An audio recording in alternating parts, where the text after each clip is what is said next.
All right, guys, it's another Tuesday for the Truth Be Told show. It's Tuesday, the 31st, May 31st. It's the only Tuesday, May 31st that you will ever get in your life. Only Tuesday, May 31st, you'll ever get in your life, folks. So make it a great one. Right now, it is the Truth Be Told show. You guys ready? Yes, we're ready to go. All right, all right. I got my partners with me, so let's get it, y'all. All right, cue the music. Cueing music. Start the music. Starting music. And go. It's the Truth Be Told show, where we place America first, honoring those who America has forgotten. Listen in and unlearn to relearn as we set the record straight. And now, your host of the Truth Be Told show, Mr. Just Ask Joe and Uncle Nishorn.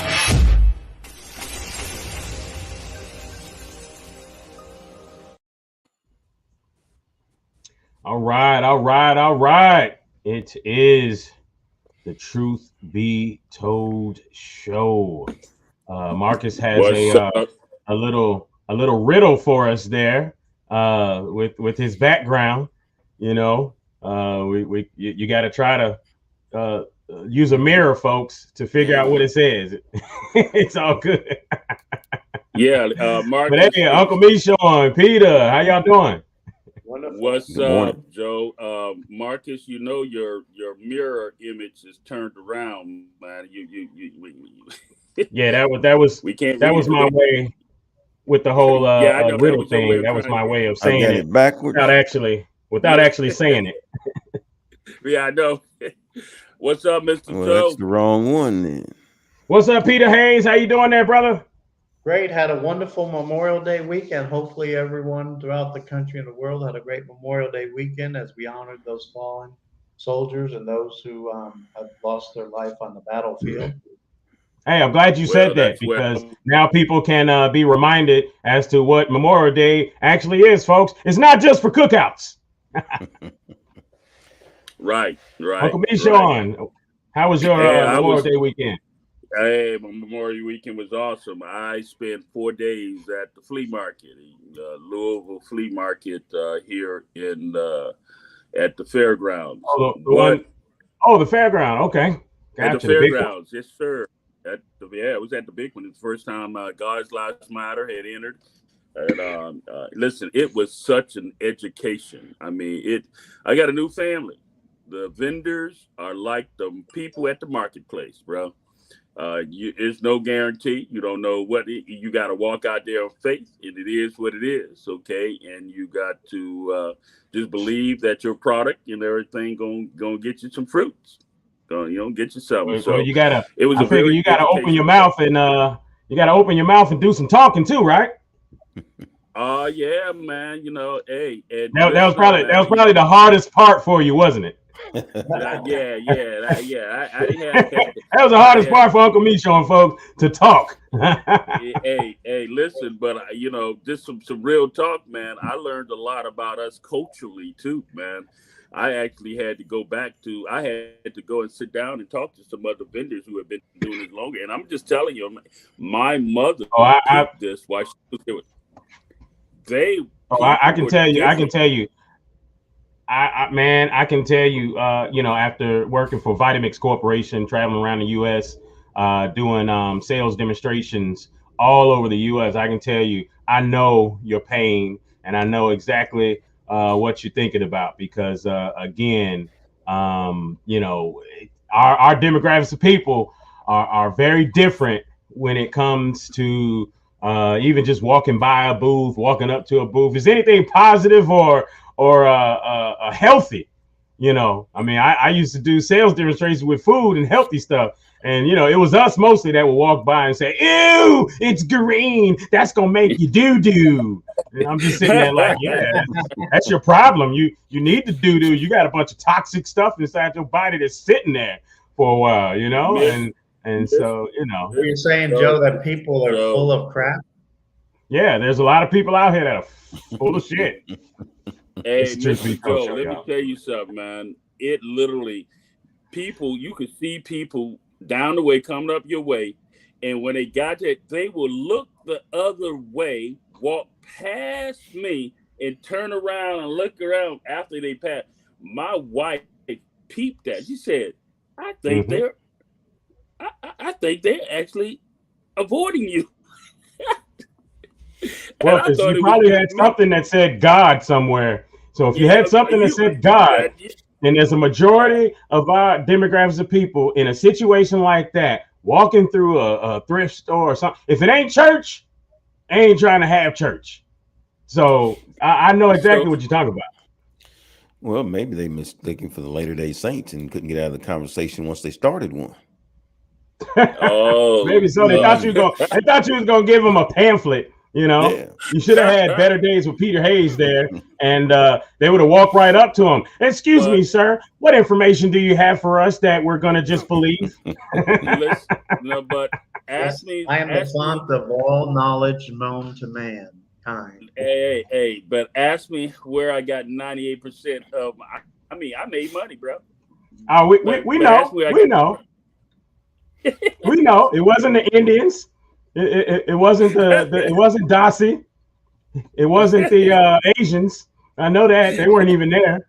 You know, it was your Europeans that yeah. unafraid to talk about God in And public places. You know? Marcus, I have to say this to you, Bob. I was first standing out there with my 100. I am. And Joe, you would understand this. Nobody would look. No, I think I looked like a thug. Okay, initially, I looked like a thug when I And 100. you weren't getting your Caucasoid friends stopping by. And they went, yeah, bro. Yeah. I went to my vehicle and put on my E7 hat, bro. Retired, bro. Marcus, it changed the game, bro. Bro, That's the Marcus, audience. let me just tell you something, bro. It changed. I met generals, colonels, retired sergeant majors, first sergeants.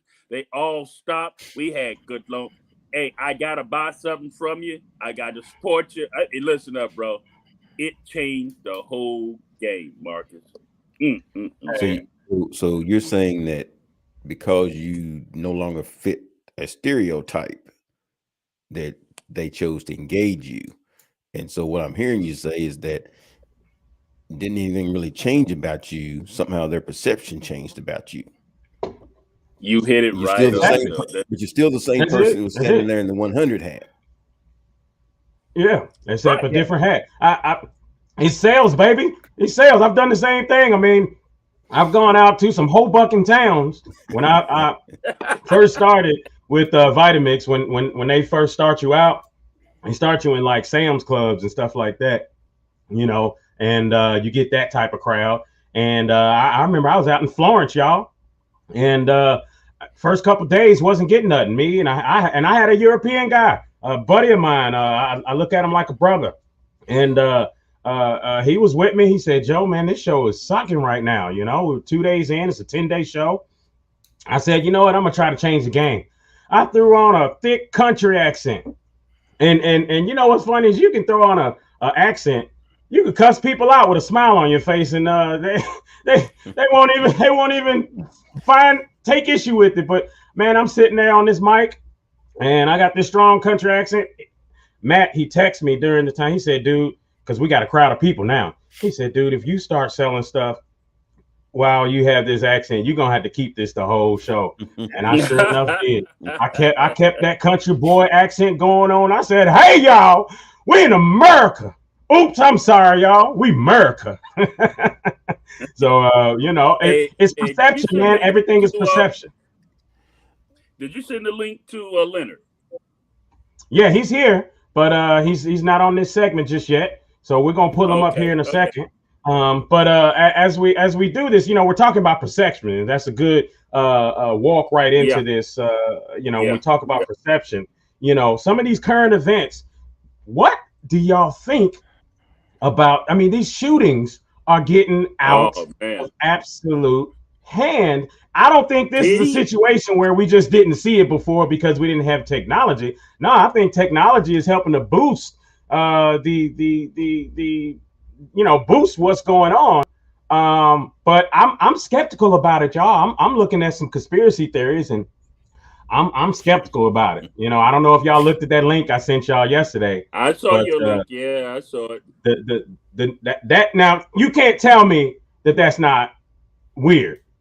I mean, think about it. If people come out with and what I'm talking about, y'all, is one of the people who were killed, I believe, in the Buffalo shooting, I think it was a either a police officer or a retired police officer, as a brother, but he was featured locally in his town as to creating a engine for a car that does not use gasoline, it uses water. All right. So and in all honesty, remember H2O, hydrogen.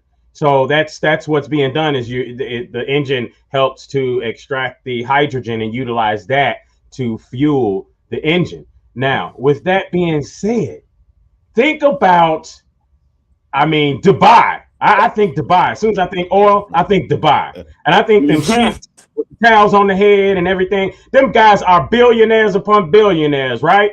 So there's no way that they would want, the oil industry in general, no one would want a vehicle that does not have. I fear for Elon Musk life. Like, I'm like, dude, how, what in the world? But nonetheless, you talk about being able to just use water, like the thing that covers 70% of the earth, water. So with that in mind, folks, that gentleman was killed in that Buffalo shooting. So it makes you wonder, like, dude, could it have been a setup just to cover their tracks and make sure that this guy was killed? Good Lord. Did you hear about stranger things could happen? I get to tell you that stranger things. Absolutely. What'd you say, Peter? Did you hear about? Yeah, I talked to someone who's pretty smart, intelligent about the Texas situation. Now, what's funny about that? Here's an 18-year-old guy. Just think about this from an economic standpoint. He's 18-year-old in poverty, living with his grandmother, but yet he had thousands and thousands of dollars to buy a Kevlar suit, equip, guns. Where did he get that money from? If you see the picture of that kid, he's got an iPhone, 13 or something like that, which, somebody, even if he split it up on the bill, it's a cost, and somebody's paying for that, the service plus the monthly bill. And they say that he did it because he was poor. And don't most people go and screw with the people that screwed with them? They don't just go and, you know what, I'm big and bad, I'm mad, so I'm going to go and shoot up some elementary kids. It just doesn't make sense. And I'm telling you, folks, to me, what they were saying is, since the NRA conference was in Dallas and Trump was going, that was a setup. But, I don't know much credence, but it does make you think, how does an 18-year-old kid who's in poverty living with his grandmother, afford $1,000 worth of Kevlar vests and weapons? Absolutely. That's crazy. Marcus, you were about to say something? Well, before we got started on that, excuse me, I was going to say that with conspiracies, the automobile industry has been behind things a lot, not to the point of killing people, but I do know that when the carburetor was being developed and people were getting better gas mileage, they bought and controlled those patents, right? And they slowly increased Sat on them gas for mileage. a minute. Yep. And so I don't know that they would go that far because they controlled them other ways. But this brother was actually the second person that we know of who created something like this. There was another guy, I forget his name, but it is in that link, which I'll put the link in in the thread, in the comment thread here. But in the link, there's another guy, which I knew about this one. He was poisoned. And this was a situation where the government came to him, said, hey, we're going to buy this. We're going to mass produce it for you and, cut you a giant check. And he went to go sit with the authorities that he was signing with, and it was supposed to be like a meeting at a diner or something like that, which is, sketchy anyway. And apparently he had a brother or somebody out in the car waiting on him. And, he obviously just got duped. Nonetheless, he's sitting in the diner and he's eating his food. And all of a sudden he realizes something's not right. He gets up, he goes to run outside to his brother, and he yells out, "They poisoned me. They poisoned me." That guy died from food poisoning. And I'm telling you, I would assume that if we know about those two, there's plenty more that we do not know about. Just think about the ramifications if you were to create something like that and just dump on the whole auto industry like that, folks. Well, look at Tesla. Are you guys familiar? Not Tesla, Elon Musk, but Tesla. He used scalar energy to create free energy source, and they bottled that up since the 40s and the 50s. Well, that's what I'm saying. Those things happen, and we know they do. And of course, that's what makes a conspiracy great, right? You can't ever really prove it, but it makes for good conversation. And so, sometimes life does imitate TV. Hey, well, I tell you what, folks, it is something going on. There's something in the air. There's some energy out there, some negative energy out there, something that's whirling around. It makes me think of the Ghostbusters movie with all the negative energy and whatnot. I'm telling you, it's there. And it makes me think more and more about the thought of the lizard people and the fact that they feed off of negative energy. But that's a whole nother story, folks. Right now, it's time to go to commercial break. We'll be right back. We've got an amazing show for you. Our guest, Leonard Walker, is coming right up. He's the chairman of Descendants of American Slaves. I think I said that right. PAC. And he will be with us as we come right back. Again, folks, it's the Truth Be Told Show.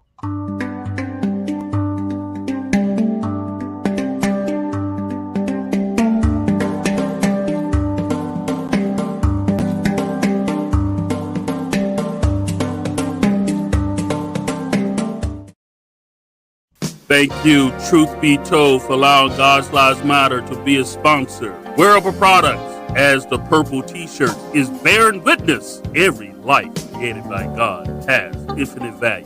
Visit God'sLivesMatter.com.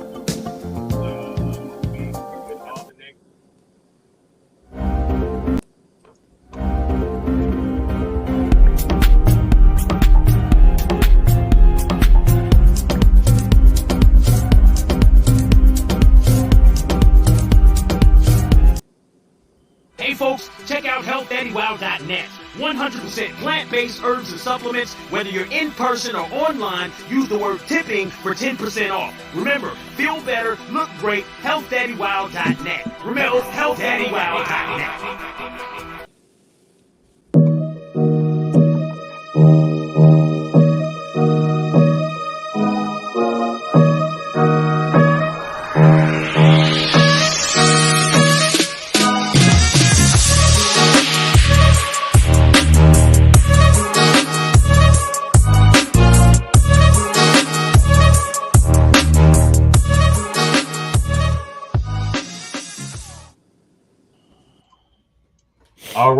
All right, folks. We are back right here, the Truth Be Told show. And we've got an amazing guest coming up here, and we will bring him to the stage. It is none other than one of my favorite people, folks. And I think one of the favorites of all of ours. It is Mr. Leonard Walker, chairman of Descendants of American Slaves. And if y'all can tell me what PAC stands for? Political Action Committee. Political Action Committee. None other than Leonard Walker. How you doing there, brother? Welcome to the Truth Be Told show. I'm good. How y'all doing, man? I hear all of the the good current events and a bunch of different things going on. Yeah, it's been kind of a busy couple of weeks cycle with everything going on with these shootings and different things. like I It said, seems like we're missing something when it comes to strong men, fathers, and families. When it comes to these shootings and things, right? Yeah. right. You know, one of the things that I talk about is and excuse me for having to use this terminology, and I do so for our listening audience because there are certain conversations and certain language that we're just not prepared for. Just a little story about me before I get into everything. For people who don't know me, my name is Leonard Walker. I am a veteran, just like some of my guests on the show are veterans as well. Um, I have a background in logistics. I've done 30 years of logistics, aviation, uh, warehousing, transportation, that sort of thing. Um, I'm retired now. I was fortunate enough to retire early off some things that I've done. So, and just so you guys know, being retired doesn't mean you don't do anything. That means you do a whole lot more, right? It's a lot more that you have to do now that you have time. You can't use a job as an excuse anymore. So that's these, this past week or so has been kind of busy for me because I've been helping family members move and doing things, around my house and stuff like that. So You're available. Exactly. So yeah, so that's enough about me. We at coming from a military perspective, the entire military as a whole has one singular mission, right? And What is that mission? What is the one singular mission that the entire military has? the entire military's one single mission is to defend and protect the U.S. Constitution from all enemies, foreign and domestic. That's why the military is created, is to protect our rights as citizens. Okay, that's the whole mission. So everything that falls up under that, is what enables that one thing. So And that's the good, the bad, and the ugly. It don't mean it's always right, but whatever's being done is done to help protect our citizenship. See, so there you have it. So, but the military is made up of individuals. Okay, being it me and me and some of these other guests were Army, I'm just gonna say soldiers. All right, the individual soldier, right, and that's what really runs. All right, the military is the capabilities of a soldier, right, to be able to function. So what we talk about is one of the things that we talked about is operational readiness. All right. Are you prepared to complete your mission and defend the Constitution like you're supposed to? So what does that mean? What does operational readiness mean? That means you got to be physically, mentally, you can't have any types of barriers or blocks or anything that's going to take you out of being able to perform the tasks that you need to do to help the greater mission, right? So, Right. and I say all of this because when I look at, we as a people, okay, and I talk about the ADS community and those within the African diaspora. When I look at we as a people, we are not ready. Okay, there is no we.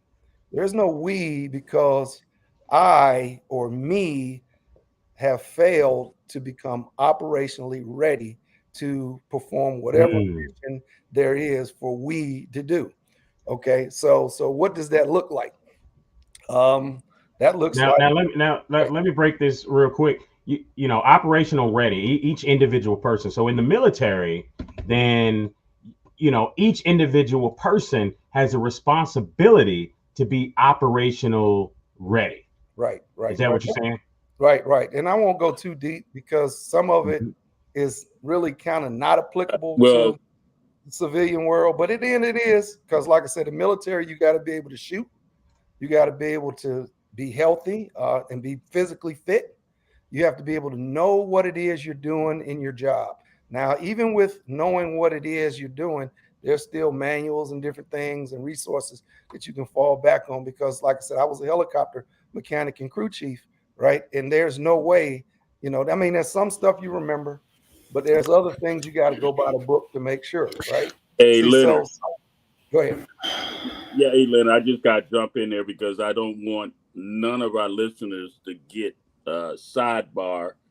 No soldier comes into the military knowing exactly how to get ready. Okay. That comes from their leadership. It comes from someone who has won their trust, respect, and confidence to get them ready. Okay. So I don't want to lead because I like what Joe said there, but you know, yes, every individual must get ready, but they get ready by some leader that have taken an interest in them to get them ready, who has won their trust, respect, and confidence. Well, hold on. Let's think about that for a second as we talk about, you know, won their trust, respect, and confidence. When you first come in, you don't know this leader. You don't know him from Adam. You're just supposed to just do what you're told when you come in, right? And that's point blank period. You just come do what you told. So if we apply that to today, right, we're lacking strong men, fathers, and families. And ultimately, as we look at what's going on in the world today, with all of that lack right there, those pillars of society that are lacking in our community, then, you know, number one, trust, respect, and confidence in our government. That's lacking, right? We don't have all of us. People don't run around as a whole shouting out, "Hey, I'm an American," right? And the reason why is because America dubbed itself at this place where everybody can come to from wherever you are, and you can just kind of live and do as you do. But you don't have to be patriotic. You don't have to. I mean, you know, you look at the Asian community; they don't participate in voting. They don't participate in government much. They don't participate in a lot of things. They participate with each other, and that's it. You know, that's what they do. So when you start talking about winning trust, respect, and confidence here in our country, is the bigger issue the fact that, you know, we have done too much to create too much of a melting pot that allows people to do whatever they want to do rather than focus on being a patriot here in our country? Well, I'm gonna put it like this to get back to Michon's point. Those who decide to join the military, there has to be a desire there first, right? You know, I want to serve my country. I want to be part of something large, okay? Something big, right? So, you know, you have that, and then you go through the rigors, you get drop shock, which is, you know, you go through basic training where, you know, you as a civilian with long hair and civilian clothes on, go to basic training, and you get off the bus and you got people screaming in your face and all this kind of stuff.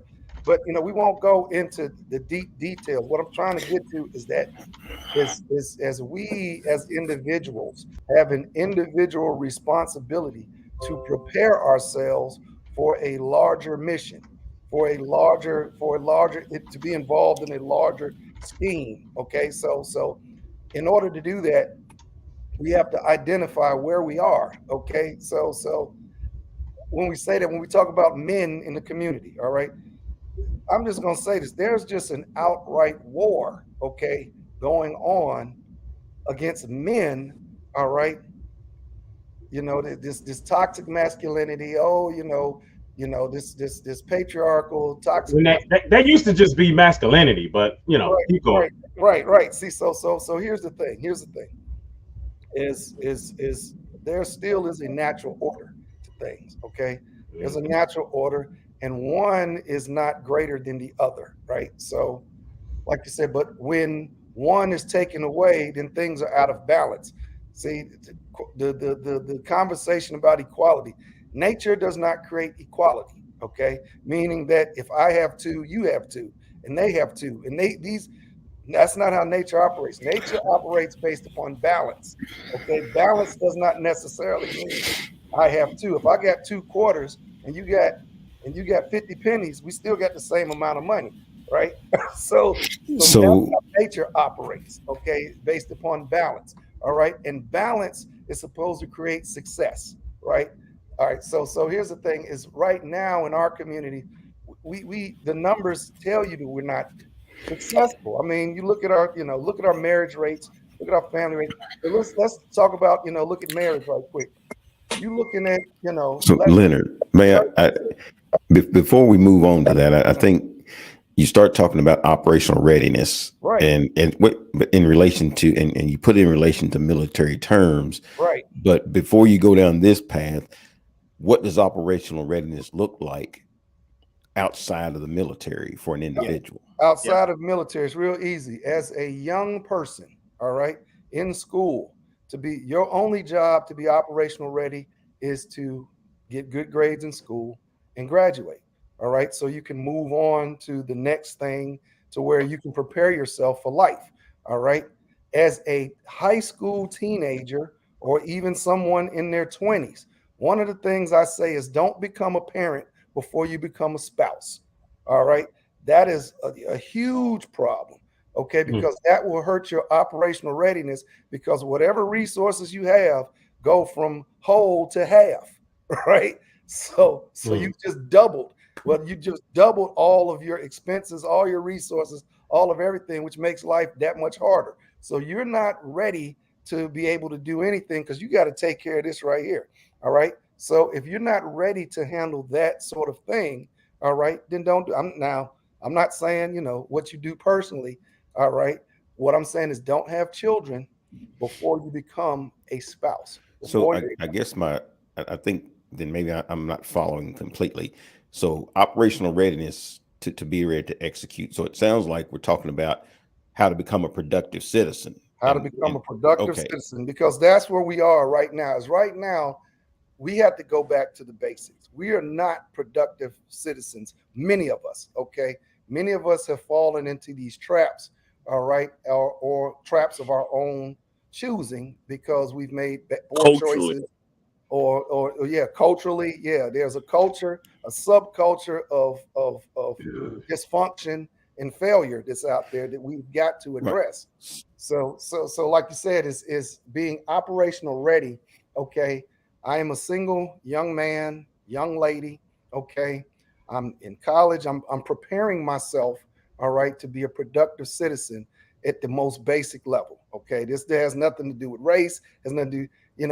So these things transcend race, because this is applicable for everybody. Everybody has to do this, because if you don't, then everybody or whoever doesn't will fail. Right. So here's the thing. Go ahead, Marcus. Well, I'm still trying to make sure that we understand what you mean by operational readiness or being a productive citizen, right? So I've heard a couple of things, that you got to go to school, get an education, but I know plenty of plumbers and electricians who pass their certifications and are productive citizens. So I don't think you can bottleneck productivity into just going to school and getting that. I guess what I'm asking is, when you talk about being a productive citizen, what does that look like? Not how you get there, but what that looks like. Productive citizen. I can answer that. But here, and I want Peter to jump in and answer that real quick as well. But here's the thing. Again, that's supposed to come from the leadership. Yeah. All right. Even that definition should come from the leadership. Right. And what if we're not defining that properly, then ultimately that is a reflection of our leadership. If my child, my blood child, or any child of mine that I call my child, my stepchild, goes out there and does something stupid, that is a reflection of me, regardless of whatever, regardless of decision that they made on their own that was a mistake. It is a reflection of me. So with that being said, go ahead, Better Days with Peter Hayes. Yeah, I think, and those are great questions, because we do need to define this. There's a lot of confusion in society. I would say something we started with the Man Up 5 is be a good individual, be a good provider, then be a good husband, and then become a father, good father, and then give back to your community. So those are what it means to be a successful individual as a male. As a female, it's the Woman Up 5, which is become a good individual, become a good provider. And as Marcus said, you can take the educational route, the skill route, but the bottom line, if you can't provide for yourself and and provide for others, then you know you're going to have a hard time in life. And become a good wife first, and then become a mother, and then you can give back to your community. So I think we do need to define that. And the problem is the self-evident truths that we used to have as a country are not there. And as Leonard said, there's an all-out war on masculinity, and you know, with this whole transgender stuff, they're trying to turn boys into girls, girls into boys. Well here, you know, when you say that operational, and I love what you just said, Peter, because here's the thing, you know, and let's read this real quick. Operational readiness should begin in the family institution. The family is the school of love and responsibility. It used to be. But again, when you start talking about these attacks on men, attacks on family, attacks on fathers, right? So with that being said, when you start talking operational readiness, something you just said almost slipped my mind, but you know, when you start talking about that, Peter, in other countries, right, and we can see this slipping away little by little in other countries, but in other countries, we call them third world countries, for instance, right? Their book, their directional book of how to live came from whatever they claimed as their deity profound book of religion or what have you, right? So in America, ours was the Bible. That was our basic instructions before leaving Earth. That was what we used to understand how to operate as a family, to understand how to operate as a father, to understand how to operate as a strong man, right? We use that book to do so. But as the years have gone by, we've gotten further away from that book. And truth be told, there's a whole lot of lies that we're finding out more of, or I won't say lies because that creates argument, but there's a lot of questionable things that we find out when it comes to this book. But regardless of whatever, it was something that taught people how to live. And now we're getting away from that. And when you start talking about breaking down the men and all that good stuff, you know, I was watching Martin, the TV show Martin last night, and it made me think about, I was looking at Shanae. That was Martin dressed up like a woman. And I'm sitting here thinking about it, and I'm like, dude, you know what? For years, they have been implanting this stuff in our heads for years. How do you now fight against that? You have to control the media in order to fight against that. And until you get control of the media, you're only fighting to save a few. And maybe saving a few is all you need. But then again, we're over 40% in America of children being born out of wedlock as a whole here in America. So I think we need more than a few. But either way, folks, we're going to be right back here with the Truth Be Told show. I want to hear a little bit more from Leonard Walker. I want to hear some more from Uncle Meshorn. We'll be right back, folks. Once again, it is the Truth Be Told show. Thank you, Truth Be Told, for allowing God's Lives Matter to be a sponsor. Wearable products, as the purple t-shirt, is bearing witness. Every life created by God has infinite value. Visit God'sLivesMatter.com.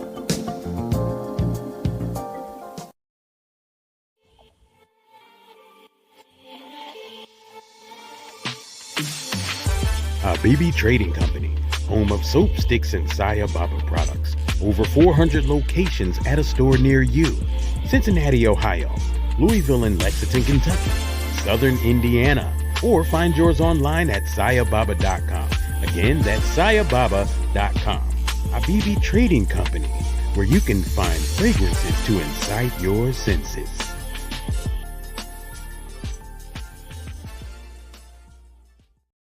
Hey folks, check out healthdandywow.net. 100% plant-based herbs and supplements. Whether you're in person or online, use the word tipping for 10% off. Remember, feel better, look great, healthdandywow.net. Remember, healthdandywow.net.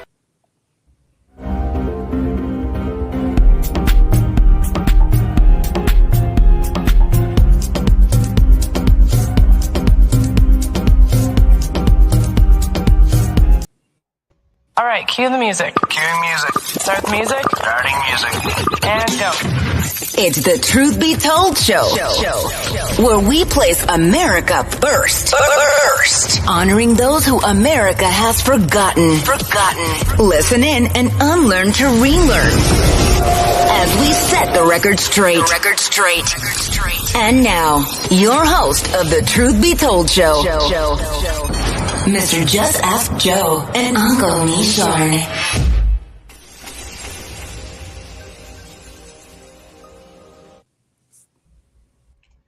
What's up, folks? We are back right here at the Truth Be Told show. As we're talking about strong men, strong fathers, families, or the lack thereof, we've got our special guest here, Leonard Walker.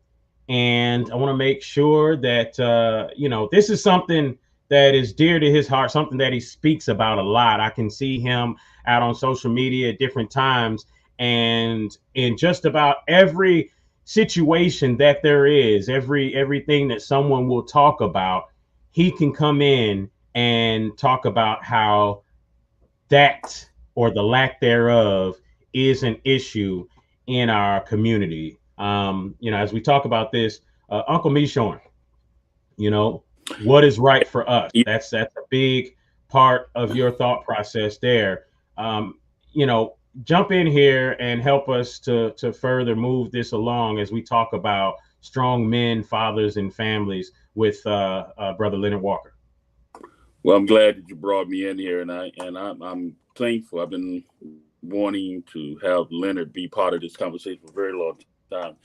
How Leonard got to meet me, I've always been attacked because of the way I get out there and how I engage. And what I really appreciate about my brother Leonard is that he took the time to get to know who I was, even though I was majorly stirring up my rants out there on Facebook and everything.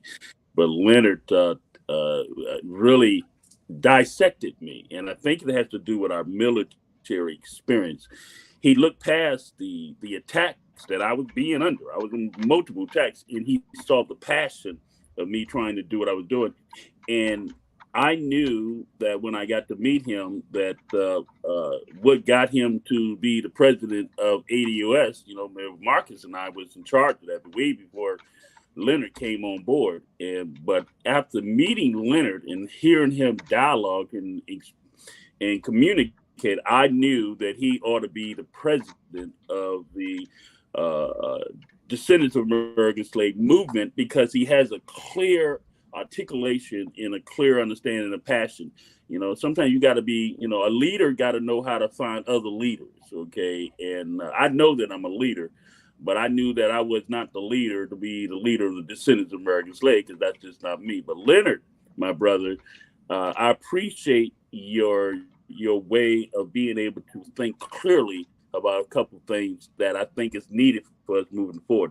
And Joe, I just want to say to you that when you said something about religion, and I thought, and this is where I want to leave you there, Leonard, because I know we talked about being religion culturally for us was deceived to us by the dominant European culture. We were spread it all over the place, okay, on religion, and we had no clear understanding about anything that Bible was saying. The dominant European culture used that to divide us and separate us against one another. And they allowed a certain class of us, the Black religious pastors, to be the one to control that messaging to us, to keep us in the box so we can continue being in the way we are. And Leonard, that is the what is right for us is the reason why we did the 2017 thing in Frankfurt thing. That's why I want to see where you go with that, Leonard, because you and I have talked about it multiple times how the dominant European culture have used religion to divide us all over the place. Well, I'm gonna say this: religion is a personal thing.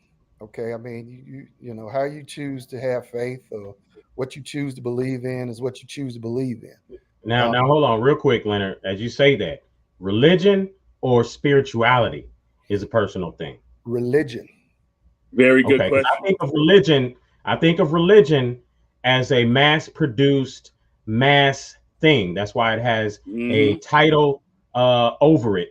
Different denominations have different titles, and it covers a large group. Whereas spirituality, to me, is an individual relationship between you and your maker. Yeah, right. I mean, that's that part. But what I'm saying is religion. A lot of us, Or the choice for religion is a a lot personal. of us look toward different religions for our spirituality. Okay, and not to get bogged down into that, because that right there is divisive.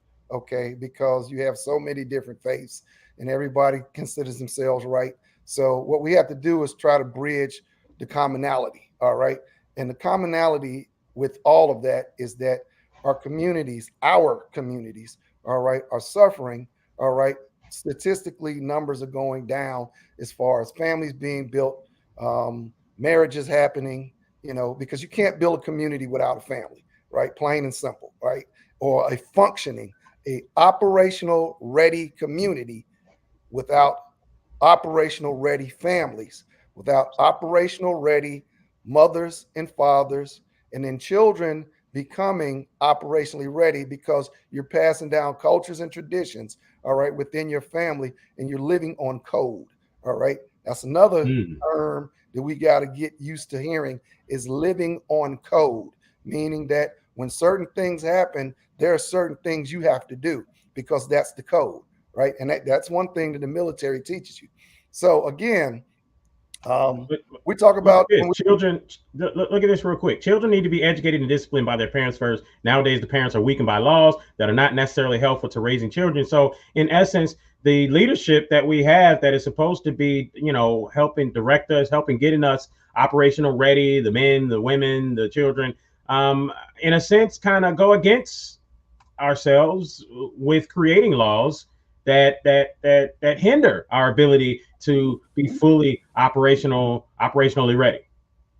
So I'm gonna say this, all right, and here's part of the problem, and this not just within our community, but as a whole in general in America. We are too busy looking for people to save us instead of serving us. Okay. We look for people to save us. Oh man, I'm in trouble. Please, somebody come, leaders come and save me. Oh, we have a serious Messiah complex here in this nation. Our politicians will hurt some people out there. Be reminded that they must serve us. We don't need to be saved by them. We need to be served by them. The way they have to serve us. All right, but now that's a two-way street. Is you got to be involved in the process. You have to demand, all right, if there are laws saying, that doesn't work, because you serve me, okay? You serve me, and I say this does not work for my family, okay? What happens in my household, the leadership that I provide, all right? James Brown had a song called Pay the Cost to Be the Boss, right?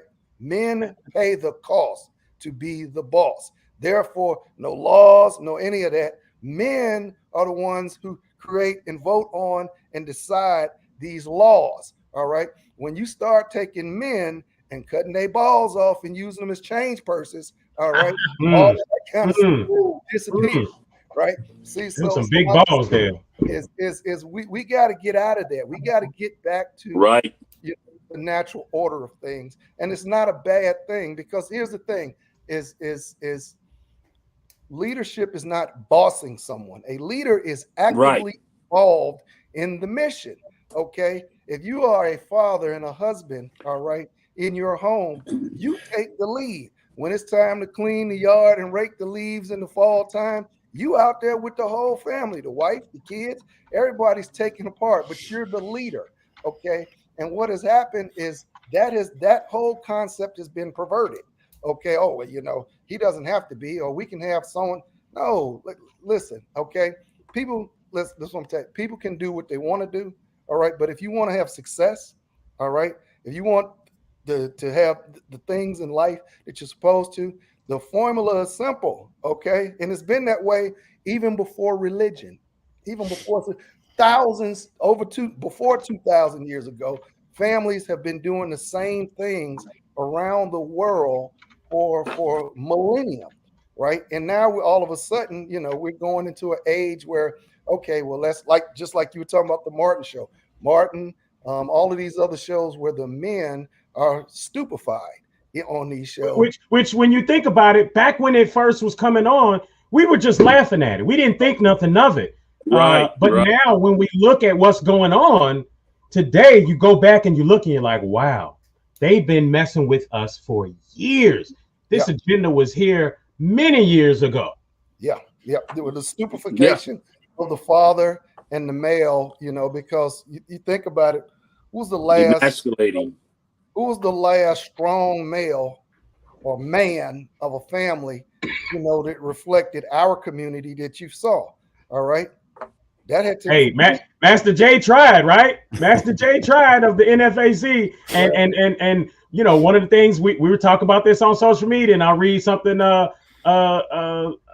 Leonard Walker said. He said, "We're not ready for what Master J is offering. He became the latest appointed savior to be burdened with the insurmountable task of saving the quote unquote black race here in America. Even his own people weren't ready as the establishment cut off the head of that loosely bonded organization. The body died. No more quote unquote cool photo ops or news reports. No more internet buzz. Hell, the same people that were hoping and praying that he would be the answer to their prayers were trying to figure out what they were going to do Derby weekend. Nope.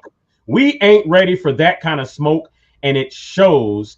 And I love that because, again, regardless of whether we believe in what specifically what Master J was trying to do, the underlying thing is he was trying to unite a people and trying to get them to understand their rights and to get them, because that's when I was at those meetings and things of that nature, that's what I heard. He was trying to get people to understand that they have rights too, and you can exercise them too.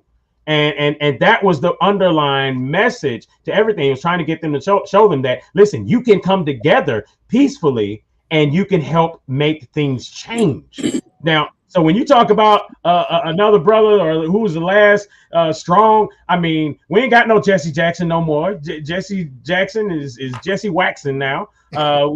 We don't have any of those brothers that were on that Martin Luther King crew are all null and void if they ain't dead and gone. Now, real quick, before he has to go, I want to get Better Days with Peter Hayes in on this conversation. When you start talking strong men, brothers, things of that nature, from a Eurocentric standpoint, when you look at the melanated community, Better Days with Peter Hayes, and then look at the American community as a whole, where does the Eurocentric viewpoint stand?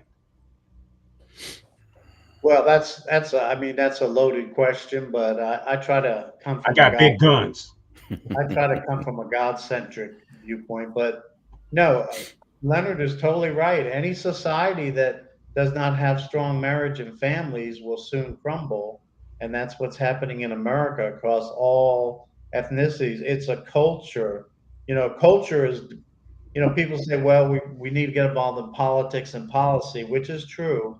But culture is much more profound than even policy and politics.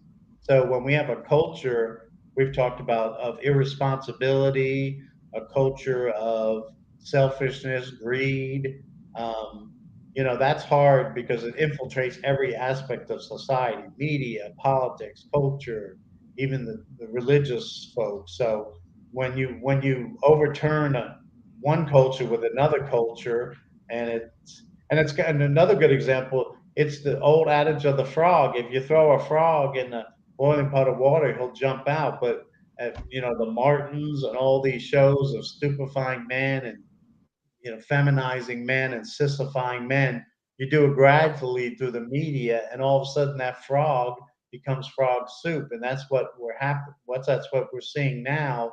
And so we used to have a moral majority in America, Now we're a moral minority, and so it's a different strategy. But anyway, that's saying a lot. But no, everything. That's why what we need is God-centered families and man up, and that's the solution. And the sooner we get turn this ship around, the better. Hey, Peter, and I told everybody earlier that while I was at this event, majority of the people that were coming up to my booth and purchasing from me was from the European persuasion. As I was talking to them, I constantly, Leonard, you like this, constantly said we need to strike down color. We need to strike down color, strike down color, strike down color. Every person that I talked to never got a rejection of that. Now, my question is, Leonard, I'm going to let you answer it. I'm not going to answer it. Why do you think now, all of a sudden in the 21st century, and I'm talking about older demographics of people, I'm not talking about young folks. It was a lot of young folks too, but I'm talking about older people was actually saying, yes, we need to strike down color and we need to be away with it. We are all Americans. Hey, and I said, I'm an American. Real quick before you finish that. Again, that's that's why we have the chat. Listen, Better Days of Peter Hayes is exiting at this moment, and brother, I just wanted to say thank you for jumping in with us on the show this morning, and we will see you again next week, same place, same time. Appreciate you. Yes, sir. Take care, Peter. All right, so jump back in there, Uncle Me. Yeah. So I want you to answer that because you and I talked about it yesterday. Why all of a sudden? I know for a fact they didn't used to. It used to be crickets. Used to say that.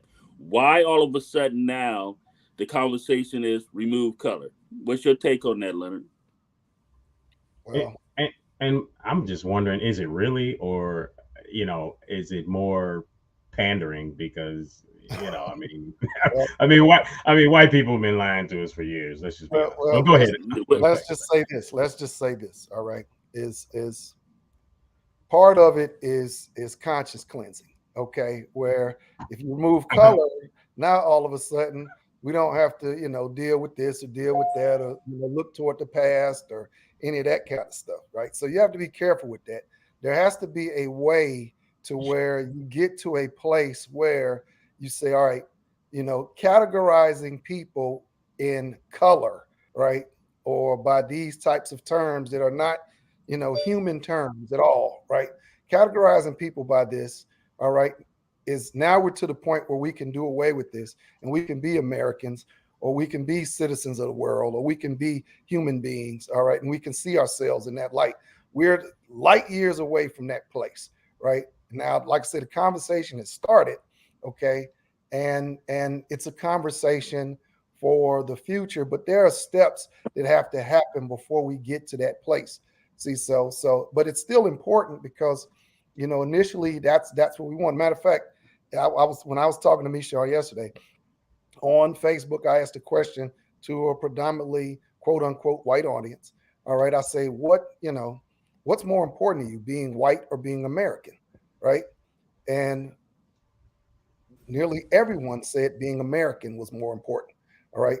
So if that's the case, all right. So when you look at perspective from, American Europeans, as Michelle would say, all right,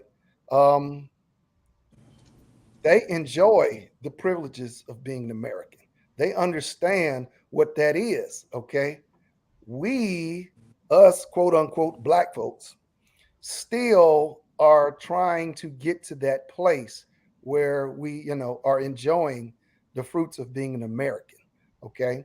And part of that, like I said, has racism happened? Has racism, held us back? Absolutely. Is there still racism in place? Yes. All right. But we have to say, I will not be a victim of racism. Okay. If my path is a little bit harder, then I'll go down that path, but I'm going to do what I need to do to make that path behind me less difficult for those that come behind me. So that is part of an obligation, but still you got to get to a place where you're able to go down that path, right? And that's been our problem, is we're not in a place where we're able to go down that path. No financial literacy. You don't go in the world with a plan. We have a culture of doing things just like, you know, how important credit is, or how important, oh, well, you know what? We're going, things that we do is like, oh, well, somebody got a birthday party that we got to go to. I need to put this much money. Well, I'll just take that out of the phone bill or the light bill or the cable bill or whatever. We can't be doing that kind of stuff.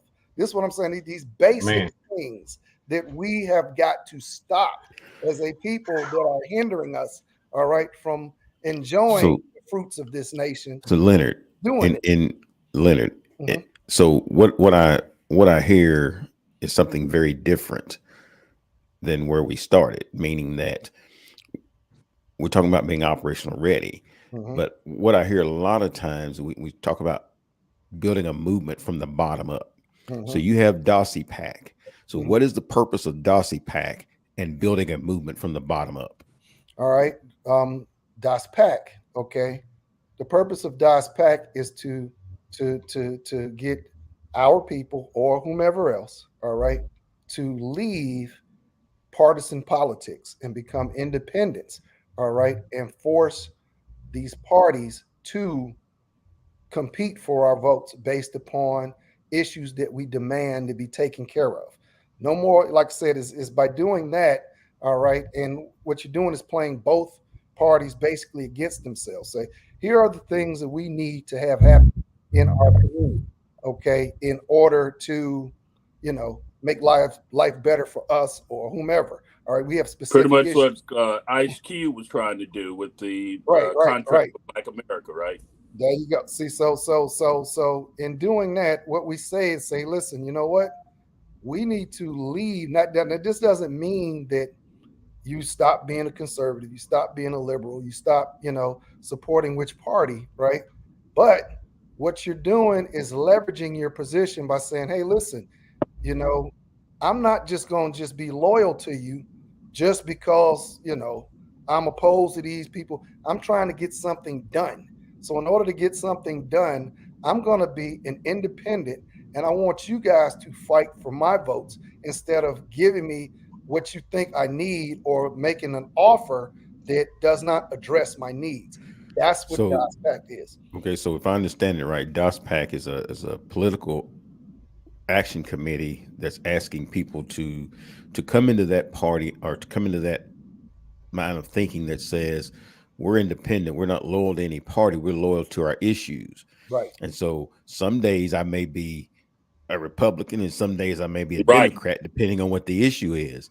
And so as a group of people, right, the only thing that I know for sure that as a group of people, we've decided presidential elections in several occasions in this country responded the same way each time. Right. And so we know what you're saying has value.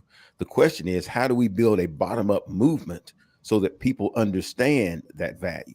Well, again, that you have to be ready for that because movements require money. We live in a monetary economy, and this is how politics is played. Unfortunately, these lobbyists. And so now we're going right back to what you just talked about a second ago, as it pertains to our illegitimate thought process of money. Right. And so again, like I said, is that's the fact. In order to, you've got to fund these movements. Marcus, it was you that said, all right, to us one time before, I remember, say a movement requires sacrifice. What are you willing to sacrifice? Well, we're willing to sacrifice shoe leather because we'll march. We're willing to sacrifice, time standing somewhere or shouting or wearing T-shirts or signs, but we got to put dollars, okay, into these organizations. You got to be in a place where you can donate some dollars, where your household is set to where, okay, I'm not struggling over here and I can't support these things. This is what I mean by not being operational ready in order to complete the mission of a people as a group. If you want to transform our community, like I said, it starts in the household. It has to. And then when people come to you legitimately with some stuff saying, hey, listen, we want to do this, we want to do that, we want to try to do this to better ourselves, to better our community, to better our situation, to better our schools. You're able to do that without hesitation because you don't have to worry about money. You don't have to worry about time. You don't have to, all of these, or more or less it's time or money. But your biggest thing is these things require money. And we're just not in a place where, we can even think about that. Most of us. Hey, Leonard. So let's clown. I got to clown with you. Marcus gonna like this. I got to clown a little bit. Just got to throw a clown in there a little bit. Money should be used to overcome obvious limitations spiritually. I like these twos acronyms, right? Two, TOOLS, to overcome obvious limitations spiritually. So we had a local candidate, okay, that ran for office, okay, and looked like it was neck to neck. Then eventually this person, passed up, and then by midnight, the check went the other way, okay? And so this person decided to go and get some political, try to get some legal assistance and everything. Now, this is where you're talking about trying to be an assistance to people, but something, and I'm going to let Marcus speak to this because I think it's very important. You can be financially able to help folks, but folks got to be mentally ready to know what that looks like and don't do stupid and say stupid crap, okay? I had a gentleman tell me I was willing to drop money, and I went around trying to get other people to match my money, okay? But because I put this stipulation that, listen, you can't get my money until you have this. I'm going to say it. Peter was the person that I said, I wanted Peter to check this information out. The person said back to me, oh, you need the white man to verify what it is before you give me your money. Now, Marcus, I'm going to leave it right there because I called Marcus. I was hot. I was hot like I was hot. And I'm I'm not rich. My wife didn't want me to give it, but I saw the need for this brother to get some financial assistance. But the person wasn't ready to handle somebody trying to be an assistance to him. What you say to that, Marcus? Because that fits right into what you were talking about, Leonard. We got to have finances, but people. There's a lot of holes in that, and I think I can see Marcus's brain percolating because he can see those holes as well when you start talking about that. Because there's some variables there that But go ahead, Marcus. Well, I wasn't. What I was going to say is that's not part of what this interview is about in relation to a bottom-up type financing. What I will say in relation to that is that, and the question is how do we get a bottom-up movement started? Because not everyone is going to be in the position that Leonard said. But what I hear him saying is that if you're not there, then you don't have the ability to participate. Right. That can't be farther from the truth. Else it wouldn't be a bottom-up movement. And so my question again is, how do we create a bottom-up movement to create a situation where people can get to the point where you are? So you're talking about an end state, not a beginning point. And so all those people, and I hear that we talk about a bottom-up movement all the time. How do we get to a bottom-up movement that brings those people that you just described into the place where they can be to reach back and help some of those other people? So the question is, again, how do we create a bottom-up movement based on where people are, not where you think they ought to be? Right. So and maybe even break that down some more and just say, where do we start with that? Okay. What's the first thing? So like I said, it's sacrifice. We talked about sacrifice. What are people willing to sacrifice to be part of a movement? The essence of it all, right, is unity. Okay. Plain and simple. If you have unity, then no matter where a person is, they'll get to where they need to be, right? Because you're going to have other people saying, hey, listen, let's do this. Let's work on that. Let's educate ourselves in this, because this is an important goal that we need to achieve. And I need all hands on deck. So if you're not there, it's okay. All right, I'm going to help you get to where we got to be, which is fine, right? But it requires unity.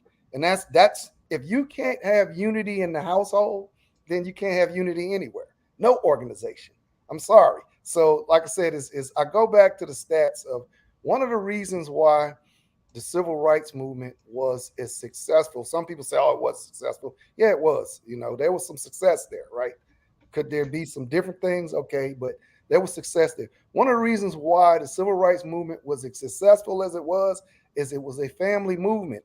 85% of quote unquote black households or families or had a marriage rate of, or we had black people had a marriage rate of 85%. Okay, so there was no shacking. There was very little, about 20% of our children were born out of wedlock compared to damn near 80% now, right? You break But they this were homeowners too. They were homeowners as well. not really, because we still our homeowners, our home ownership has not really changed that much. But what has changed is the decrease in our family structure, right? So that's what gave that movement, because you didn't just see, you know, men just out there. You saw husbands, wives, children, all right, out marching, out protesting, out trying to get their right. We were moving as a family, okay? So now you fast forward to today, you can't have a movement if you have no unity at your basic level, right? Plain and simple. It's just, I see it with as many different types of, you know, organizations and different things and everything. Now, obviously, we can have organizations to talk to people on an individual level, okay? DOSPAC talks to people kind of on an individual level. But at the same time, the decisions that you're trying to make are those that help families, okay? See, so yeah, everybody can get involved with something like that, because all we're talking about doing is deregistering deregistering from whatever party and then becoming an independent and then voting. That costs no money, right? But when you talk about a movement, a bottom-up movement, okay, where you get people like-minded saying, okay, we got to go in this direction right here, all right? Well, if you don't have unity, then Leonard, you got to. Leonard, I gotta ask you something. Go ahead. Hold on. Go ahead. I gotta ask you something, because Dr. Norris Shelton told me this word, and it falls right. I mean, here we are. We are here on 2022. Okay, we still talking about the same thing. Dr. Norris Shelton said to me, and I think it's so right. He said, our people lack unity and astuteness, the ability to figure it out, to turn things around to our advantage. My question is, when are we going to get there? We have yet to turn things around to now, not all of us. I mean, Marcus has turned things around to his advantage. You done turned things around to your advantage. I know Joe done turned things around to her, but I'm talking about collectively, okay? How is that going to ever come about that we can become astute enough to turn things collectively to our advantage? And this goes back to my first point, is that there's not a we. Without unity, without seeing ourselves moving in one direction, there is not a we. All of these people come talking about, well, we need to buy land, well, we need to do this, we need to create our own businesses. There's not a we. We're not unified like that, okay? So, like I said, it starts with families. It starts in the home. It starts without, creating stressful situations for yourself. The most stressful situation a person can create for themselves, if they're not ready for it, no matter what age you are, all right, well, if you're of age, is to have a child that you are not prepared to take care of, all right? So that's the first easiest thing that we could do, is say, you know what? I vow to myself that I will not have a child out of wedlock. I will have a child with my spouse, all right? That is a vow that I will keep to myself, right? Principles. You're talking about having some principles, right? Right. If you start with that right there, okay, and then, you say, all right, I'm going to pay my bills on time, okay? Because what does that do? That establishes credit. One of the things individual responsibility. Yeah. Individual responsibility, right? And what is the reward for that? That's purchasing a house, which is your very first investment, okay? Nothing that you can finance can appreciate in value by financing it, other than a house. These are important things. Unless you stay in the wrong neighborhood. Right. Yeah, I was gonna say Uncle Mishon would beg to differ Yeah, unless you stay in the on wrong that But one there. listen, but see, here's the thing: is you transform these neighborhoods. Like I said, this culture, Yeah. being responsible. Bro, You know? It look, Uncle Bro. Mishon, it just would have taken another 20 years. Bro. That's all, because we there Yeah, now. bro. We there now. Bro, but look, don't hold tell on, real me. quick, folks. Let's go to commercial real quick, all right? And then when we come back, then it's getting to that time. When we come back, we want to talk closing remarks and kind of wrap this thing up. I'm going to read some of the comments as well. Ali Majub has been dropping some stuff in here, and I want to read those when we come back. Right now, folks, it is the Truth Be Told show.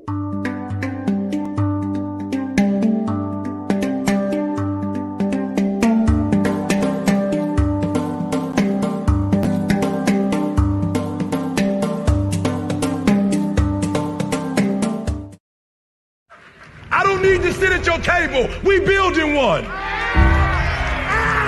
We in the process of building a table. We building a table. I don't gotta sit at your table. I'm building my own table, and I will build you a table in the presence of your enemies.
All right, cue the music. Cueing music. Start the music. Starting music.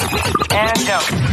It's the Truth Be Told show, where we place America first. Honoring those who America has forgotten. Listen in and unlearn to relearn. As we set the record straight.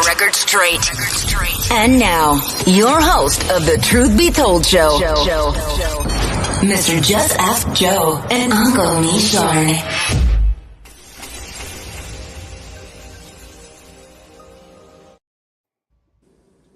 All right, folks, we're back once again to the Truth Be Told show. And we're going to do some closing remarks here. We have our guest, Brother Leonard Walker, here from Descendants of American Slaves, Political Action Committee, right? And we're talking strong men, fathers, and families, okay? And we're wrapping it up here. As we talk about this, there's something that I really love. You said earlier, we talked about, some days I'm Republican, some days I'm Democrat, focusing on being an independent. So again, focus on being an independent, but some days I will vote Republican, some days I will vote Democrat. I think it's even important, even in primaries, to teach people how to, because this primary here in Kentucky, I had one Democrat and the rest Republican as far as my thoughts for some of my votes, right? And of course, I can't vote both. You have to be either one or the other registered. But it might even be important to teach people how to strategically, 30 days, 60 days before, come up with your ideal candidate of who you're going to support. Switch your registration to the majority party of votes that you have and go that route, even in primaries, because primaries are so important because they focus on what happens locally. All right. So the judge that sentences your family member is a vote in those primaries. The county attorney is a vote you know, in those the county attorney that sends you that letter in the mail telling you got a warrant out for your arrest is that is your vote right there. So again, this is something that we need to focus on politically. But how do we focus on this stuff when everything is coming from every angle? I mean, it seems like we're too late and too far gone, from TV to radio to you know, the family's under attack, the men are under attack, the you know, the fathers are under attack. Everything is under attack, and we no longer have just regular normal families. How do we fight against this, Leonard? Well, what we got to do, one, is turn off the noise, okay? Because we already know, okay, how we want things to be within our family, within our communities, all right? So we got to turn off the noise. Two, we got to stop listening to people who realistically we don't live like, okay? Some of these stars, and we don't live that life, okay? So we can't do the things we can't be Nick Cannon and have 15 children or 20 children and be paying child support because we can afford to do that. We can't. He can afford that. Yeah, he can afford that. but Latrell, and even if you want to bring the Bible into it, biblically, you could do it as long as you can afford it. Well, like I said, you need more goats and pigs. Most of us can't afford that. So, like I said, that's not a good move. So we can't go and say, "Oh, I'm even a mistress." Right. 30 children. You know, that's not. See, right. So like I said, we got to stop listening or stop trying to follow these people. That's their life. They can afford to do that kind of stuff. Reality is we can't. We got to stay in our lane, in our realm, you know, that sort of thing, and be honest and true to ourselves. So that's one of the things you got to do. Like I said, is I watched very little of, you know, these shootings. Once I seen all the stuff happen, I don't want to see all of the details because it really kind of doesn't matter to me, because the fact is that, you know, something horrible happened, right? I suffer from PTSD, so I don't really want to, you know, dwell on that kind of stuff, right? So what I want to dwell on is, all right, what's my next moves? What am I going to, you know, I started late in life. I'm not a person, and I can speak to these things because I'm not a person that has been perfect. I have been guilty of some of the stuff that I talk about, right? So this is why I can reach out to people and say, hey, listen, don't make the mistakes that I've made, okay? Because if your parents are not saying, listen, don't do this, how we doing? See how we're struggling? Don't struggle like how we're struggling and do the same things I did, right? It's time to do some new stuff, right? So this is where we got to get all the way back down to the bedrock. And like you said, like Marcus said, is once we get ourselves in that position, then we can start to form a movement, because we don't have to worry about, you know, other things, right? We got our households in check. And that's where we got to be. Now, you know, I talk about men. The reality is you got a lot of single moms out there, okay? More than we really need to have. And these ladies, they need the same help as well, all right? You know, they need the same advice as well. If you've got children, you know, hey, let's not have our children making the same mistakes that we made or living how we live. Our children should be better. My grandfather was a World War II veteran, college educated, went to Tuskegee Institute, could only become a cook, right? I have gone further than my grandfather economically, financially, all of that, but I'm not a greater man than my grandfather. My grandfather was a great man, okay? And I owe it to him for his sacrifice, all right, for being called boy in his 50s, right? Or having to walk because the gas station, he ran out of gas in the gas station right there, said, we don't serve your kind, boy, okay? He had to walk 3-4 miles one way, 3-4 miles back with a can of gas just to be able to, these types of things that our ancestors suffered through. I've not suffered to that extent, but I owe it to my grandfather, who was, I feel, a greater man than I was, right? That I am, to take advantage of the opportunities that he's afforded me to have. These people have fought for us to have these things, and we want to continuously be victims, right? So no, all right. So like I said, it's up to us to get ourselves together and to do the things. And one of the other things I always say is, ain't nobody coming to save us. Nobody's coming to save us. All right. The helping hand we need is right here at the end of our arm. So we got to help ourselves. And with the last thing I'm gonna say on that is Frederick Douglass said, you know, I prayed to God for 20 years to get me out of slavery, and I paraphrase, and my prayers weren't answered until I started praying with my legs. That means we got to do something, right? And the first place you do something is with yourself. Evaluate yourself and say, could I be living better? Could I be doing things better? Can I get a skill or a trade, get a side hustle going, something to where, you know, my life and my family and these things are better? That way I can start to address the larger issues within our community, because the issues in my house are in check. And I'm going to end it with that. Man, well, I tell you what, this has been an absolutely amazing show. You know, I want to give my brothers Marcus and Uncle Meshon 20 seconds to jump in and say something real quick. Marcus, when we speak to this, fathers, strong men's, and family, what would you say real quick?